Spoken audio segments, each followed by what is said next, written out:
Construction field അല്ലേ? ഏതെങ്കിലും building വളരെ സാവധാനത്തിൽ പണിയുന്നത് വല്ല കണ്ടിട്ടുണ്ടോ? ഉണ്ടാവില്ല. എല്ലാവർക്കും തുടങ്ങുന്നതിന് മുമ്പ് തീരണം. ഞാനെന്ത് ചെയ്യും? ഇതിനൊക്കെ ഓരോ സമയമില്ലേ? അതൊന്നും പണം മുടക്കുന്നവർക്ക് അറിയണ്ടല്ലോ. അലക്സ് എഞ്ചിനീയർ ആണോ? ആ, അതാ പെട്ടുപോയത്. ഈ സാമുവൽ കൺസ്ട്രക്ഷന്റെ ബോർഡ് സിറ്റിയിൽ എവിടെയെങ്കിലും കണ്ടിട്ടുണ്ടോ? ഉണ്ട്, ഒരുപാട് സ്ഥലത്ത് കണ്ടിട്ടുണ്ടല്ലോ. അവിടെയാണോ വർക്ക് ചെയ്യുന്നേ? വർക്ക് ചെയ്യുകയാണെങ്കിൽ എത്ര സമാധാനം ഉണ്ടായിരുന്നു. ഡ്യൂട്ടി സമയം കഴിഞ്ഞാൽ ഫ്രീ ആയില്ലേ? സാമുവൽ കൺസ്ട്രക്ഷൻ എന്റെ അപ്പൻ സാമുവൽ തുടങ്ങി വെച്ച കുരിശ. ഇപ്പൊ ഞാൻ കൊണ്ടു നടക്കുന്നു. 24 hours ടെൻഷൻ ഗ്യാരണ്ടിയാ. ഏയ് thank you sir. Thomas sir അന്വേഷിച്ചിരുന്നു. ആഹാ, നിന്റെ മുതലാളി ദുബായിൽ നിന്ന് പോന്നു ഇന്ന് രാവിലെ. ഓ, അത് ശരി. ഇവിടെ ഉണ്ടല്ലേ? ഉണ്ട്. വൈകിട്ട് കാണാമെന്ന് പറഞ്ഞേക്ക്. ശരി സാർ. ഈ റെസ്റ്റോറന്റിന്റെ ഒരു മുതലാളിയുണ്ട്, തോമസ് പുന്നക്കാട്. എന്റെ ഒരു ബാർമേറ്റാ. അവനായി വിളിച്ചോണ്ടിരിക്കുന്നത്. കഴിക്കും. കുടിക്കുമല്ലേ? ഏയ് ടെൻഷനല്ലേന്ന്. വൈകിട്ടൊന്ന് ഫ്രീ ആവുമ്പോ 2-3 പെഗ്സ്. ആരെങ്കിലും കമ്പനി കിട്ടിയാ ചിലപ്പോ പെഗ് 5 ആവും. 5 പെഗോ? ഏയ്, അത് തുടങ്ങാൻ. വീട്ടിൽ പോകുമ്പോഴേക്കും എണ്ണ ഒന്നും ഓർമ്മയുണ്ടാവില്ല.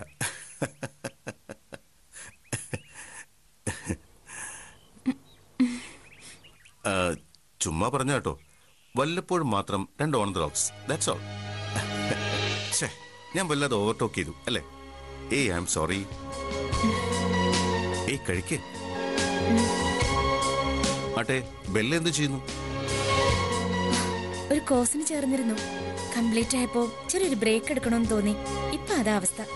സ്വസ്ഥം. ഏതാ കോഴ്സ്? നമ്മുടെ വകുപ്പാണോ? അല്ല, MBBS.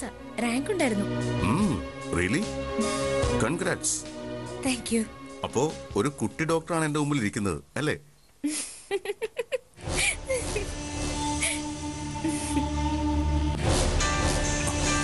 ഓ ഷിറ്റ്, ഇവനെ കൊണ്ട് തോറ്റു.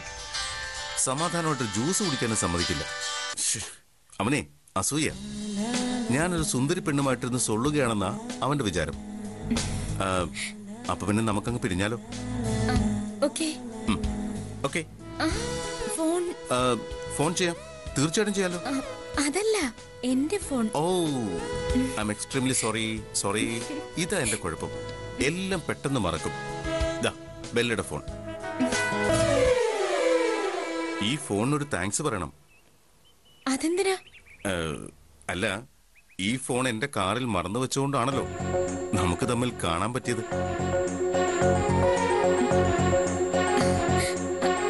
അത് ശരിയാ. തിരക്കിനിടയിൽ ബുദ്ധിമുട്ടിച്ചതിന് sorry. Okay, see you Bella. Bye. By.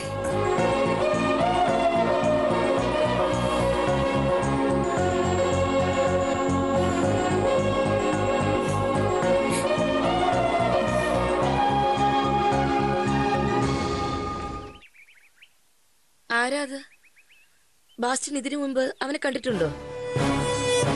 ഇല്ല മാഡം, ഈ സിറ്റിയിൽ ഇതുവരെ ഞാൻ അയാളെ കണ്ടിട്ടില്ല. അന്വേഷിച്ചിട്ടും അത് തന്നെയാണ് അവസ്ഥ. ആരാണെന്നും എന്താണെന്നും ആർക്കും ഒരു പിടിയില്ല. എന്താ അവര് തമ്മില്? കണ്ടിടത്തോളം ബാസ്റ്റിന് എന്താ തോന്നിയത്? അത് വെറൊരു ഫ്രണ്ട്ഷിപ്പ് അല്ല. അങ്ങനെ ആയിരുന്നെങ്കിൽ ഞാൻ മാഡത്തിനോട് ഇത് പറയാൻ പോലും തുനിയുമായിരുന്നില്ല. അവര് തമ്മില് ഫോൺ വഴിയോ നെറ്റ് വഴിയോ ഒക്കെ ബന്ധമുണ്ട്. അതിന്റെ ബാക്കിയായിട്ടാവണം അവന്റെ ഈ വരവ്. ആള് നല്ല സ്മാർട്ടാ. ആര് കണ്ടാലും ഒന്ന് നോക്കും.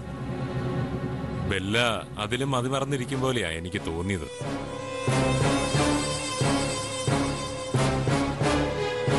ഒരാളെ സ്നേഹിക്കുന്നതിൽ തെറ്റൊന്നും ഉണ്ടായിട്ടല്ല. ബെല്ലയ്ക്ക് അങ്ങനെ ഒരു അഫയർ ഉണ്ടെന്ന് വെച്ച് അത് മൈൻഡ് ചെയ്യേണ്ട ആവശ്യവും എനിക്കില്ല. എന്നോടിത് പറയണമെന്ന് തോന്നിയത് എന്തുകൊണ്ടാ? ബെല്ലയുടെ സ്വഭാവം മേഡത്തിന് അറിയാലോ. അവളുടെ പ്രായത്തിലുള്ള ഒരു പെൺകുട്ടി ചിന്തിക്കുന്ന പോലെ അല്ല അവൾ ചിന്തിക്കുക. അയാളോട് അടുക്കുന്നതിൽ അവൾക്ക് വേറെ എന്തെങ്കിലും ഉദ്ദേശം കാണും. മനസ്സിലായില്ല. അത് വ്യക്തമായിട്ട് പറയാൻ എനിക്കിപ്പോഴും അറിയത്തില്ല മാഡം.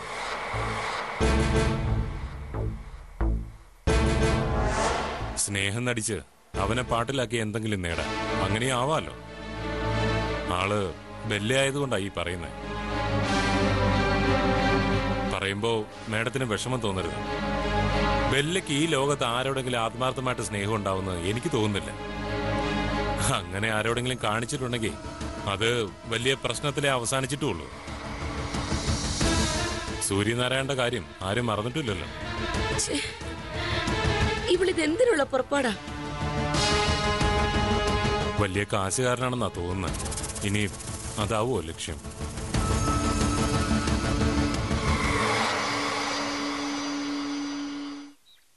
ബെല്ലയ്ക്ക് സ്വന്തം ബുദ്ധിയിലും കഴിവിലും അമിതമായ ആത്മവിശ്വാസമാണ്. എതിർകക്ഷികൾക്ക് അത് ഒട്ടുമില്ലെന്ന് കരുതാൻ പാടില്ല. അയാളെ പറഞ്ഞു മയക്കി പാട്ടിലാക്കി എന്തെങ്കിലും തട്ടിയെടുക്കാൻ ശ്രമിക്കുന്നതിനിടയിൽ അതിലും വലിയ അപകടത്തിൽ പോയി ചാടരുതല്ലെന്ന് ഓർത്തിട്ടാ കയ്യോടെ ഞാനിത് മേഡത്തിനോട് വന്ന് പറയുന്നത്. അയാൾ ആരാ എന്താന്ന് ബെല്ലയ്ക്ക് കൃത്യമായ ബോധ്യം ഉണ്ടെങ്കിൽ കുഴപ്പമൊന്നുമില്ല. പഴയതെല്ലാം മറന്ന് ഒരു പുതിയ ജീവിതത്തിലേക്ക് പോകാനാണെങ്കിൽ നല്ല കാര്യം. ഇല്ലെങ്കിൽ ഒന്ന് സൂക്ഷിക്കണം. കാരണം പുറത്തുനിന്ന് കണ്ടത് വെച്ച് അവന് അല്പം വിഷമുള്ള സൈസാ.